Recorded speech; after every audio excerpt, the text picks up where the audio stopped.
نے پوری تاریخ کو سمیٹ لیا. یہ نہیں کہتے میں بیعت نہیں کروں گا. فرماتے کہ ان مثلی لا یبایع مثلہ، میرے ایسے نے کبھی تاریخ میں یزید کی ایسے کی بیعت کی ہوتی تو میں بھی بیعت کر لیتا. یعنی اگر موسیٰ نے فرعون کی بیعت کی ہوتی، اگر شداد ابراہیم نے نمرود کی بیعت کی ہوتی، اگر محمد عربی نے ابو لہب اور ابو جہل کی معاذ اللہ بیعت کی ہوتی تو میں بھی یزید کی بیعت کر لیتا. ہماری تاریخ بیعت نہ کرنے کی. بس اس کے بعد نانا کا مدینہ حسین پر تنگ ہونا شروع ہو گیا اور آخر صبح آئی. مجلس میں آج دیر ہو گئی ہے، مسائل میں زیادہ نہیں پڑھ سکوں گا، لیکن میں مسائل پڑھوں گا کیونکہ محرم کا زمانہ ہے. کل سے انشاءاللہ زیادہ میں مسائل پہ چلوں گا، مجلس پر کنٹرول رکھوں گا. آج زیادہ وقت ہو گیا. تو اب ایک سپیدہ سحر طلوع ہو رہا ہے.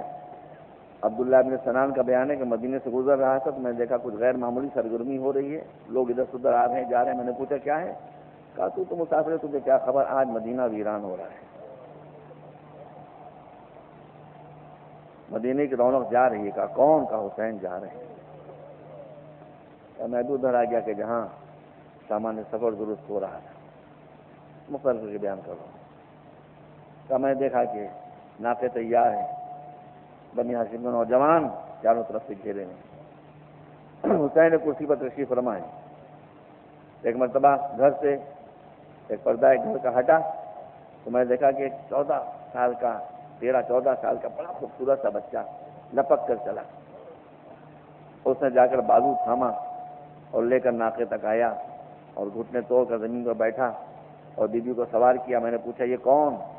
بتانے والوں نے بتایا کہ یہ حسن کی بیوہ ام فروا اور یہ حسن کا لال قاسم. تھوڑی دیر میں ایک پردہ اور اٹھا اور میں نے دیکھا کہ ایک بی بی گھر سے اور نکلی اور ایک 18-19 برس کا بڑا پیارا نوجوان دوڑ کر چلا. اس نے جا کر بازو تھاما اور لا کر ناقے پر سوار کیا. میں نے پوچھا یہ کون؟ کہا کہ ام لیلا. میں نے پوچھا جوان کون؟ کہا علی اکبر.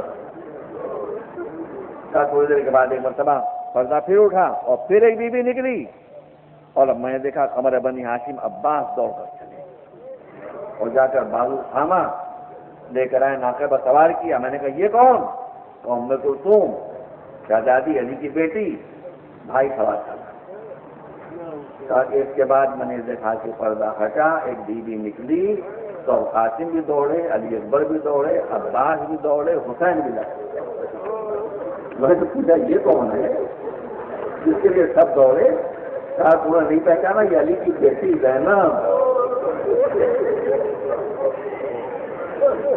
ایک بازو عباس نے پکڑا، ایک بازو حسین نے پکڑا، علی اکبر نے سہارا دیا، قاسم نے سہارا دیا. اتنے سہاروں کے ساتھ یہ بیوی آئی اور آنے کے بعد عزت و احترام کے ساتھ ناقے پر سوار ہوئی. آج دیکھا کہ زینب کس عزت و احترام کے ساتھ سوار ہو رہی اور 11 محرم کو. بس زیادہ نہیں 2-1 منٹ بعد یہاں تو خیال نہیں کہ کل سے انشاءاللہ مجلس ٹھیک وقت ختم ہو جائے گی. 10:30 سے شروع ہوگی، 11:30 پر ختم ہو جائے گی. آج محرم کی پہلی تاریخ ہے. اب حضرت ام سلمہ خبر ہوئی، ام المومنین زوجہ رسول، بچوں گود میں پالا حسن ہوتا ہے. آئی اور آنے کے بعد کہا بیٹا کہاں جا رہے ہو؟ کہا نانی مدینے سے جا رہا ہوں عراق کی جانب. کہا عراق نہ جاؤ، چاہے جہاں جاؤ. کہا کیوں؟ کل تمہارے نانا بتا گئے کہ میرا بچہ عراق میں شہید ہوگا. بس نانی کو اتنا ہی معلوم تھا. کہا نانی آپ کو اتنا ہی معلوم ہے، مجھے اور بھی بہت کچھ معلوم ہے. کہا بیٹا تمہیں کیا معلوم ہے؟ کہا آپ کربلا دیکھنا چاہتی ہیں؟ کہا میں نے زمین کے بڑے فضلات میں. کہا یہ میرے پاس آ جائیے. آئیں. حسین نے اشارہ کیا، زمین کے طبقے پست ہوئے، کربلا سامنے ابھر کر آئی. اب حسین نے 2 انگلیاں ایسے کی اور کہا نانی ان انگلیوں کے بیچ سے دیکھیے کیا دکھائی دے رہا ہے آپ کو؟ کہا بیٹا یہ تو بڑا ہولناک منظر دکھائی دے رہا ہے. یہ ادھر کس کی لاش پڑی ہوئی ہے؟ یہ ادھر کس کی لاش پڑی ہوئی ہے؟ یہ ادھر کس کا جنازہ پڑا ہوا ہے؟ یہ لاشیں کس کی ہیں؟ یہ بیٹا یہ بتاؤ یہ خیمے کس کے ہیں جن سے دھواں اٹھ رہا ہے؟ یہ کون دیکھ کر جیدیاں جو خیموں سے نکل رہی ہیں بس اب حسین نے بتانا شروع کیا کہ نانی وہ جگہ علی اکبر کے گرنے کی، وہ قاسم کی شہادت کا، یہ عباس کے شان قلم ہے، اور یہ نصیحت بھی دکھائی دے رہی ہے یا میرا سر کٹے گا، بس وجہ ختم ہو رہی ہے۔ حسین نے ہاتھ آگے بڑھایا اور آگے بڑھانے کے بعد تھوڑی سی مٹی لی، اور مٹی لینے کے بعد نانی کو دے دی، کہا نانی مجھے معلوم ہے کہ نانا آپ کو مٹی دے گئے ہیں جو جبرائیل نے دی تھی، پر جہاں وہ مٹی رکھی ہوئی ہے وہاں یہ بھی مٹی رکھی ہے، جب تک کہ مٹی رہے سمجھیے گا میں زندہ ہوں، اور جب مٹی ختم ہو جائے سرخ ہو جائے تو سمجھیے گا میں شہید ہو گیا۔ تمام اب یہاں سے جو روایت ہے تو بڑے بڑے علماء نے سنت میں بھی کہ آپ دونوں موضوع سے دہلوی رحمۃ اللہ علیہ نے بھی تحریر فرمایا ہے کہ اب ام سلمہ آ گئی پلٹ کر، دنوں پر دن گزرنے لگے، راتوں پر راتیں گزرنے لگی، یہاں تک کہ محرم کا چاند فلک کے اوپر دکھائی دیا۔ اب یہ چاند نہیں چمکا فلک کے اوپر، ام سلمہ کے دل پر خنجر چلنا شروع ہوا، ساتویں سے بے چینی اور بڑھ گئی۔ عاشور کے دن تو بے چینی کا عالم یہ کہ بار بار جاتی ہیں اور مٹی کو دیکھتی ہیں، اور دیکھتی ہیں کہ مٹی مٹی ہے، دل مطمئن ہو جاتا ہے۔ یہاں تک کہ بوڑھی تھی، 90 سال زیادہ کی عمر تھی، نماز ظہر جا کر پڑھ کر دیکھا مٹی مٹی ہے، اس کے بعد ذرا آنکھ لگ گئی۔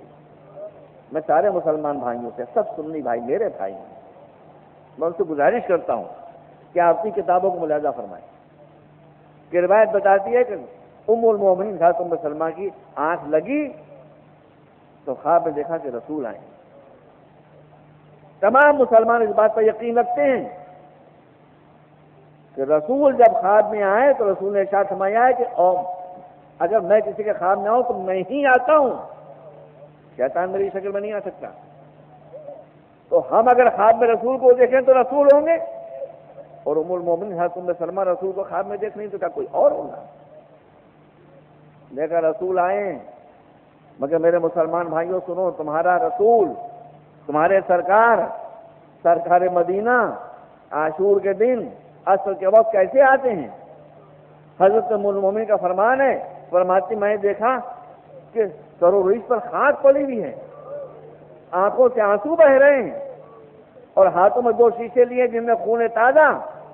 میں نے کہا خدا کے رسول یہ کیا عالم ہے آپ کا، یہ آپ کیوں ہو رہے ہیں؟ یہ سر و ریش پر خاک کیسی پڑی ہے؟ یہ ہاتھوں میں بوتلیں شیشے کیسی ہیں جس میں خون ہے؟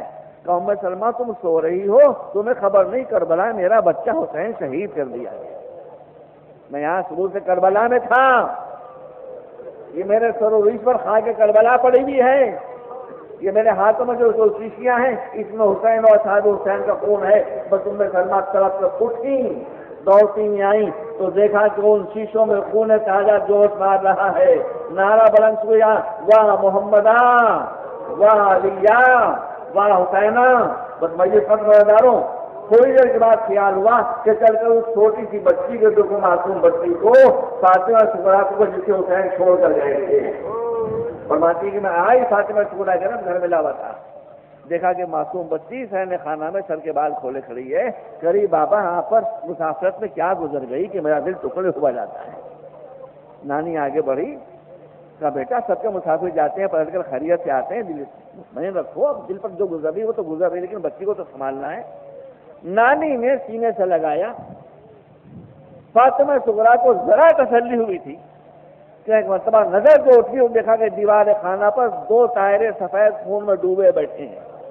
کہا نانی ان پرندوں کو تو دیکھیے، یہ کیسے خون میں ڈوبے بیٹھے ہیں؟